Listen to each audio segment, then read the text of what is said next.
Hello and welcome to our YouTube channel Crazy Coders. Today we will create a website blocker using Python. In this tutorial I will block facebook.com. By blocking a website, what I exactly mean is when you open your browser and try to open the website facebook.com, it is showing this message. What this means is the browser has blocked this website and I cannot access it.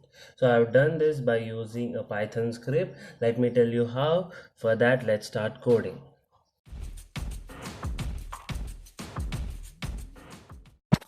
Before writing a code to block website, let's understand how system tells a browser to block particular website. For that, there is a file named hosts which is located at this path. This file contains list of websites and corresponding IP addresses. Our browser checks this file and blocks all the websites at corresponding IP addresses mentioned in that file.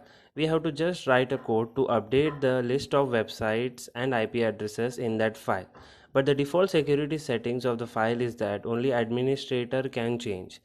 But for the purpose of this tutorial we will change that security settings. To change, first we have to open the folder in which that file is located.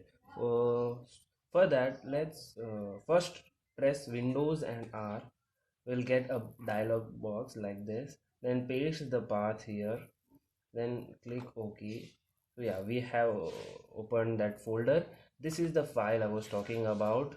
And left click on the file. Go to Properties. Go to Security, and as you can see, the system has allowed all these functionalities, and administrators have also have uh, all these functionalities, but the user has only read and execute. So I have ticked this, but if you have not ticked this, go to edit. You have to give administrator permission, then go to users, then check this box. I have already checked. So after clicking it, apply, it is a security warning. Then you click yes, because we are not changing anything. We are just inducing changing host file, so that's okay. So now click OK and OK. So now a permission is given. I've created a new Python file named web underscore blog.py. First of all, let's create a variable named host path, which will store the path of our host file. This is the path of our host file. Let's convert into a raw string. A raw string is a string in Python which actually treats black slash as a character. Otherwise, in normal string, the black slash is treated as an escape sequence. So to avoid such misinterpretation, we use raw string for file names. So that's great. Now let's create a list which contains the names of the websites which we want to block. Let's name it websites list. In this tutorial I want to block Facebook website. So let's www.facebook.com. Another version of this website is available as facebook.com. So yeah, I want to block this website, so I have stored in this list. Now let's store the IP address of the local host, and let's store in a variable named redirect, which is 127.0.0.1. So this is actually an IP address of your local host, which when you when you want to open any website on your browser, it will open at this IP address. That's great. We have IP address, we have list. Now let's open the file. To open the file, we have to follow this syntax. Let's open the file and store it in a name for in a variable name file. So to open the file, you have to use open method, which contains two arguments, which is host path, that is path of the file you want to open, and the mode. I want to open the file in read and write mode, So if you want to read the file as well as write, you should use R plus. If you only want to read files, you use R. If you only want to write in the file, then use W. So there are different modes you can check out. So now for this purpose I am opening in read and write, which is R plus mode. Now first let's read the contents in the file. So let's store all the contents in the file in a variable named content file. We can read it by a method read file dot read. So now the first thing, the reason why we are reading the file is to make sure that the website we want to block is not in the file, not in the block list. What I mean is, if we actually add the website which is already on the block list, then it unnecessarily creates a duplicate, which we don't want. So we are reading the file to check that if the block list already contains the the name of the website I want to block or not. So for that we will use a for each loop for website in website list.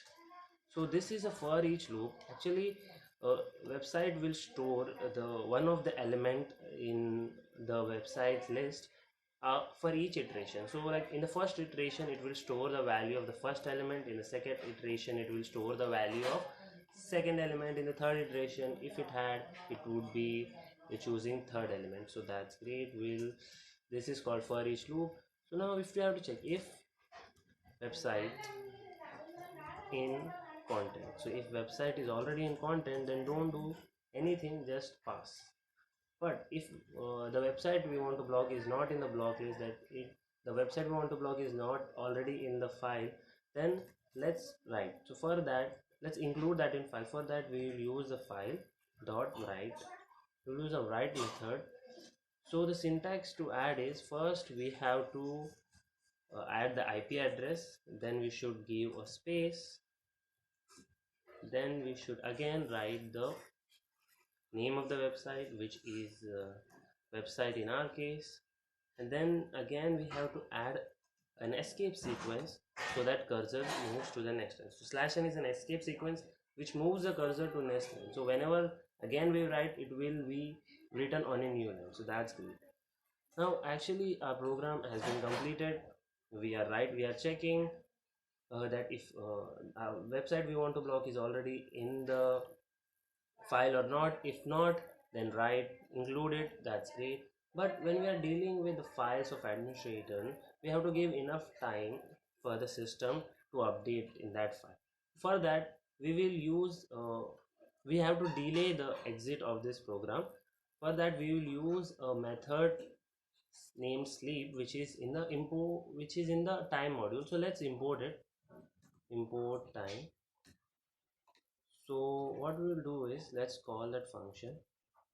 Okay, and let's pass it. So what this will do is, it will delay the end of the program by 5 seconds. So now that's great, our program has ended. So let's check if it's working or not. So first of all I will open the Facebook before executing this file. So let's open Facebook.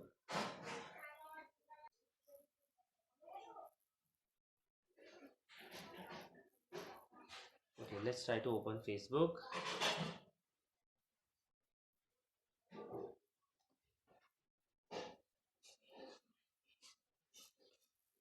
So as you can see, we are able to access the website. We are not getting any error message. That's great. Now let's close our browser. Now let's run this file.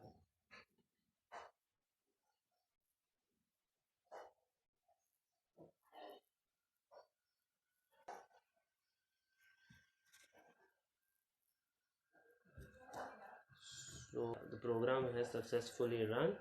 Now let's again open the window. Now let's again check facebook.com. So as you can see, we are unable to access the facebook.com website, which means our browser has blocked it.